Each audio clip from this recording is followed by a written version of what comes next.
All right, Ryan Van Daele from eXp Realty and the Van Daele Group here with our preferred lender partner, Ashton Hamby from Key Mortgage Group. Ashton, I don't know if you saw the short that I did or the reel, I put it on both last week about where I thought the market is going in 2023 and how that's going to affect consumers in our area.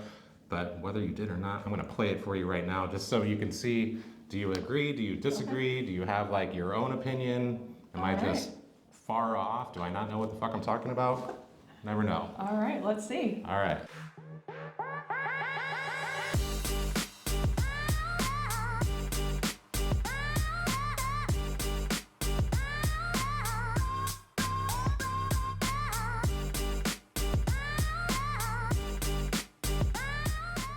All right. Where do I see the 2023 market in the Quad Cities going? We are going to be talking to two local experts here this week, Ashton Hamby from Key Mortgage Group, along with Bob McGivern, appraiser here in the Quad Cities. My opinion is that house prices are starting to stabilize, but they will start to increase soon. The best time to buy a house is prior to March. Best time to list a house, also prior to March. The reason I say that is people that are on the sidelines right now because of rate fluctuations, once they realize that those rates are actually leveling off here and probably gonna end up between 5.5%, 6%. Who knows? We'll find out from the experts this week. But once they realize that everything is just normalizing, those buyers are gonna hop right back off the fence and the demand's gonna go right back up and so are prices. So stay tuned for talking to the experts, but I feel like housing market's leveling off, but slowly increasing. Not as much as 2021 and 22, but they will be on the rise. Yeah, definitely. Definitely agree with what you have to say there. And a key thing that you mentioned is March. And I'm not sure why. Tell me, why did you say March? So I say March because typically in our area, now I've been at the business for going on 14 years now. And what I've seen when I look back at all of the deals that I've done is that there is seasonality in this business. And we used to joke around, and I don't know if it's true, but we used to say this anyway, so don't fault me, was that there's a lot of real estate agents in this area. Like when I first got into the business, like the average age of an agent was like close to 60 years old, right? So we used to say that most agents just wanted to get away from the Quad Cities in the wintertime, and they would tell their clients that, hey, the best time to list your house is in the spring. Why? Because they didn't want to work and they didn't want to be away when they were ready to list and miss out on that business. Now, I don't know if that's true or not, but that's what we were all thinking. So, but when it comes down to it, I've always saw that the best time to list your home, in my opinion, was the winter because there is less competition and the buyer demand is still there. In this area, in all of my 14 years, like I have never really seen a market where there hasn't been high buyer demand. Right. In fact, I can recall like countless times, whether it's myself, other brokerages, other agents in other brokerages, that are always saying, you know, we're in need of listings. We have a strong listing shortage. I mean, it's always been that way. So this has been even worse because it's been a lot less inventory than what it has been in the past. So because of that, we still have high buyer demand, not a lot of competition in the wintertime. And if you list your house and there's somebody looking, I mean, there's more people that are gonna be looking on your house and are serious buyers because nobody really wants to go out in the cold and, 20 degree below, weather just to go see a house unless they're really serious. And in the springtime, everybody floods the market because they all think that the best time to sell is in the spring. And once again, you look at the numbers, yes, that is true. It's not saying that the best time to sell is in the spring. It's saying that the most homes come on the market in spring, and there's a lot of homes that are sold because of that. That doesn't mean it's the best time.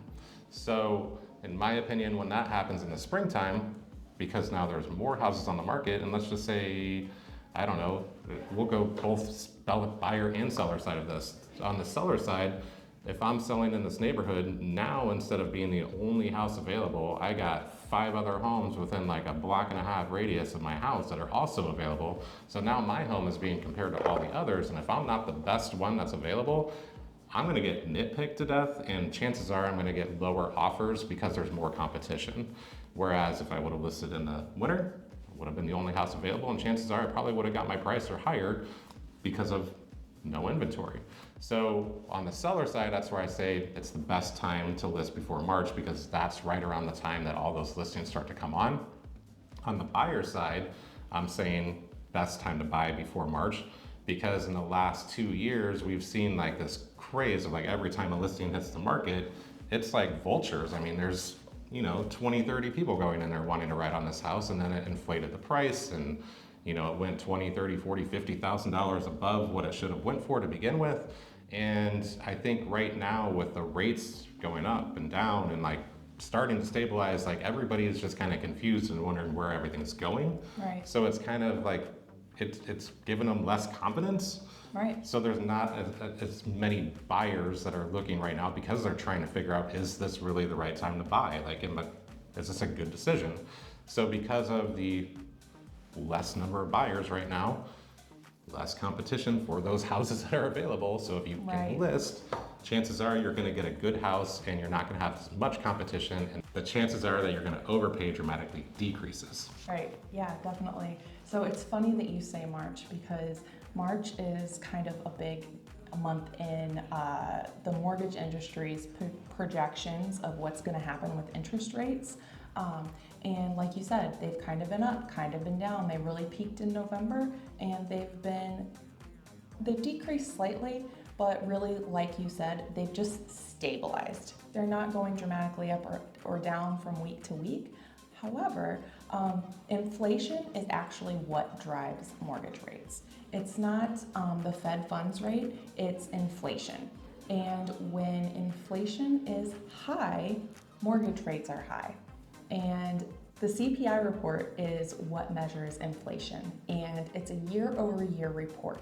So for example, when the February CPI report comes out, February's numbers from last year are going to fall off that report. So we know that inflation was significantly higher last year. So when those higher numbers fall off, it's going to report that inflation is lower, and therefore it's going to have a positive impact on mortgage rates. And we really think that we're going to see our first significant improvement in March of 2023.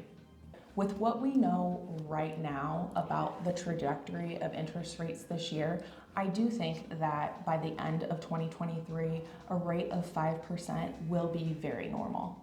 Okay, so in my experience, at least this was like an old adage that I was told probably around the first time I bought a house, which was forever ago.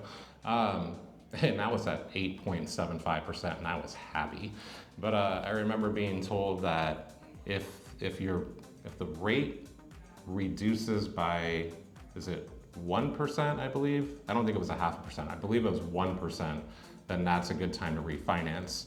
So the only reason I'm asking that is that if you choose to buy a house now, when there's less buyer demand out there, so you have a better chance of getting a good deal on a home, is it going to be, are you going to be able to refinance for a better rate and payment later on if those rates do drop next year? Absolutely. So something that I like to say is date the rate, marry the home.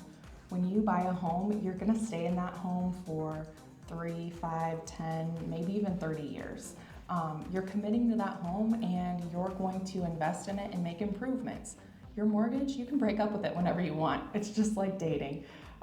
And when the interest rates decrease enough for it to make sense for you to refinance, that's always an option. There's many other reasons besides just the interest rate why it could make sense to refinance.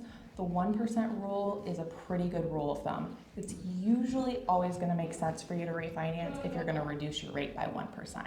But sometimes there's other factors, maybe the value of your home appreciated significantly, and we can get rid of your monthly mortgage insurance.